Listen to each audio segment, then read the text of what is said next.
আমার দ্বারা যদি কোনো মুসলিম ভাইয়ের ক্ষতি হয় তাহলে তার মান ইজ্জত আবরুর আমানতের খেয়ালত করলাম। এগুলো আমাদের সমাজে কম না বেশি? সাদ দোকানগুলো আহারে দেখবেন যে কারোর বিরুদ্ধে লাগতে পারে না, সে ইমাম সাহেবের পিছনে লাগে। কি বলেন? এই ইমাম সাহেব এমনি করলো কে, এই ইমাম সাহেব তেমনি করলো কে, ইমাম সাহেবের সমস্যা কি? এমন এমন কথা বলে ইমাম সাহেব বেচারা মানুষ বড় কষ্ট পায়, কিছু বলতেও পারে না, কারণ জান নাই কোনো গতি তার আছে কি ইমাম। আপনাদের বুঝতে হবে একজন ইমাম হলে জাতির শ্রেষ্ঠ সন্তান। ইমামতিটাকে সে খেদমত হিসেবে গ্রহণ করেছেন। এই পদটা হলো কোনো সাধারণ পদ নয়। এই পৃথিবীর সর্বপ্রথম ইমাম ছিল, যেভাবে আমরা ইমামতি করি, নবী সাইয়্যিদুনা মুহাম্মাদুর রাসূলুল্লাহ। এই ইমাম ছিল নবী মুহাম্মদুর রাসূলুল্লাহ।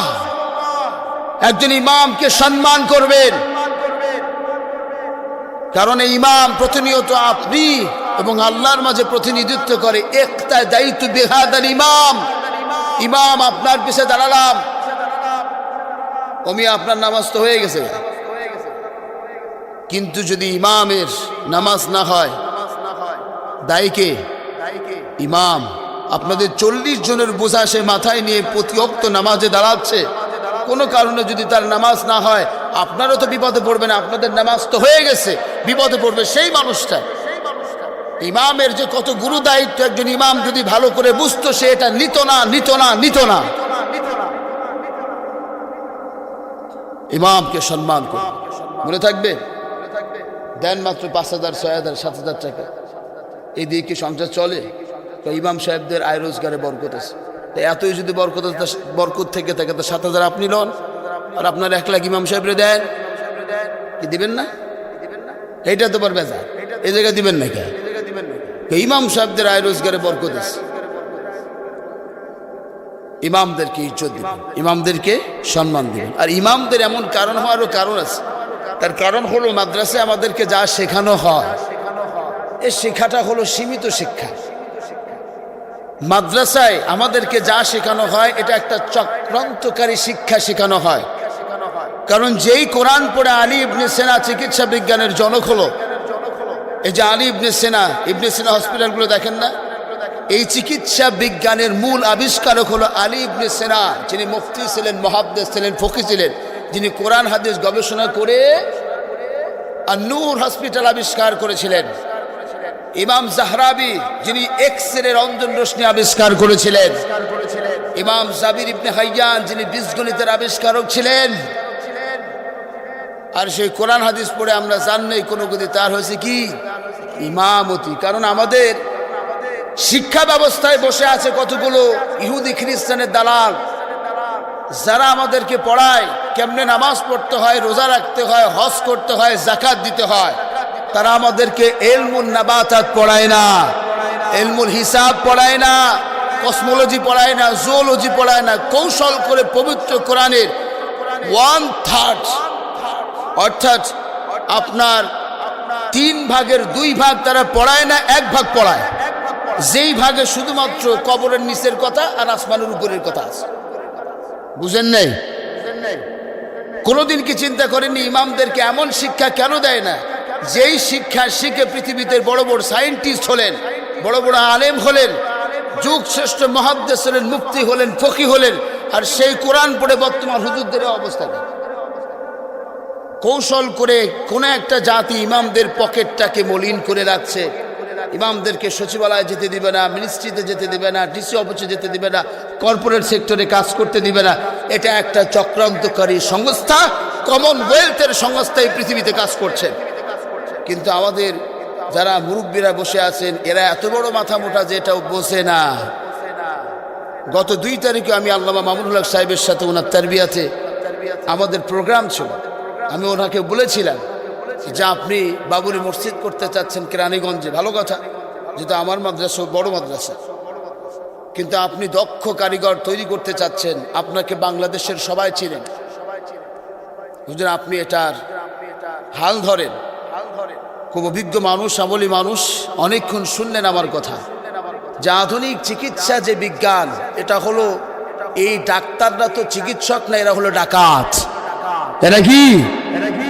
আপনি রাসূলুল্লাহর চিকিৎসা পদ্ধতি আবিষ্কার করেন, যেই চিকিৎসা পদ্ধতি আবিষ্কার করেন তারা একটা আধুনিক চিকিৎসা পদ্ধতি আবিষ্কার করবে।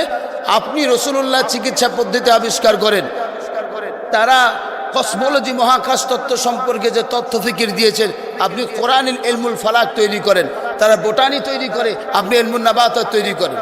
উনি আমার কথাগুলো মন্ত্রমুগ্ধের মধ্যে শুনছিলেন আর বলছেন, হুজুর আমরা চেষ্টা করব ইনশাআল্লাহ। এজন্য ইমামরা হলো আসলে তাদেরকে কোনো না কোনোভাবে কৌশল করে এভাবে কৃত্রিম সংকট তাদেরকে তৈরি করে দেয়া হয়েছে। এরপরেও বলবো ইমামদেরকে সম্মান করবেন, কারণ সে জান্নাতের খাদেম। কিসের খাদেম? আল্লাহ রসুল বলেছেন, ইদা মারারতুম বিরিয়াদিল জান্নাহ, তোমরা যখন রিয়াজুল জান্নাতের পাশ দিয়ে যাবা তখন সেই জান্নাতের ফলগুলো খাইবা। সাহাবারা বলল, ইয়া রাসূলুল্লাহ দুনিয়াতে আবার জান্নাত কোথায়? নবীজি বললেন, পৃথিবীতে যতগুলো মসজিদ দেখবা সবগুলো হলো রিয়াজুল জান্নাতের টুকরা। এই মসজিদ যখন দেখবা তখনই চারটা শব্দ বলবা। কয়টা? কি বিরক্ত হচ্ছেন? কয়টা শব্দ বলবা? যখনই দেখবা তখনই বলবা সুবহানাল্লাহ, মসজিদ দেখলেই বলবা আলহামদুলিল্লাহ, মসজিদ দেখলেই বলবা আল্লাহু আকবার, মসজিদ দেখলেই বলবা লা ইলাহা ইল্লাল্লাহ। বলার সাথে সাথে তোমার জান্নাতি ফল খাওয়া হয়ে গেছে। বলুন সুবহানাল্লাহ। কোন বান্দা যখন মসজিদের মধ্যে ঢুকে যায়, নবীজি বলেছেন আল্লাহ তাকে তিনটা নিয়ামত দান করে দেয়। মসজিদের মধ্যে ঢোকার সাথে সাথে সে আল্লাহর মেহমান হয়ে যায়। আল্লাহ সুবহানাহু ওয়া তাআলা দ্বিতীয়ত তাকে মাফ করে দেয়, তৃতীয়ত আল্লাহ তাকে বিশেষভাবে হাদিয়া দিয়ে দেয়। সুবহানাল্লাহ। এজন্য মসজিদে বেশি বেশি ঢুকবেন। আর যত মানুষ মসজিদে ঢোকে তারা সম্মানী হয় না বেইজ্জতি হয়? তাহলে এই পৃথিবী কখন ধ্বংস হয়ে যায়, এই পৃথিবী কখন কম্পন শুরু হয়, এর কারণ আমরা নিজেরাই। রাষ্ট্রীয় সম্পদ ব্যক্তিগত কাজে ব্যবহার করতেছেন, মানুষের আমানতের খেয়ানত করতেছেন। নবীজি বলেছেন, খবরদার কোন মুসলিমের উপরে নির্যাতন করতে পারে না। আল মুসলিম আখুল মুসলিম, এক মুসলিম আর একজন মুসলিমের ভাই, লা ইউযলিমুহু, সে তার উপর জুলুম করতে পারে। লা তাবাগাদু ওয়ালা তাহাসাদু ওয়ালা তাদাবারু ওয়া কুনু ইবাদাল্লাহি ইখওয়ানা। নবীজি বলেছেন, খবরদার কোন মুসলিমের সাথে মারামারি করবা না, ঝগড়া করবা না, কেউ কারোর পিছনে জাসুসি করবা না, কেউ কারোর গীবত করবা না, খবরদার করবি না। যদি এমনটা করো তাহলে তুমি নিজেকে মুসলিম হিসেবে পরিচয় দিতে পারো। আমি কেমন মুসলিম? আমি কোরআন পড়তে জানি না। আমি কেমন মুসলিম? আমি নামাজে নিয়মিত নয়, আমি ঘুমিয়ে থাকি। আমি কেমন মুসলিম? আমি কেমন মুসলিম? আমার বিবি সাহেবা পর্দা করে না, আমি তাকে কিছু বলি না। আমি কেমন মুসলিম? আমি হারাম পথে রোজগার করি। আমি কেমন মুসলিম? যাকাত দিয়া তাকে জরিমানা মনে করি। এত সহজ।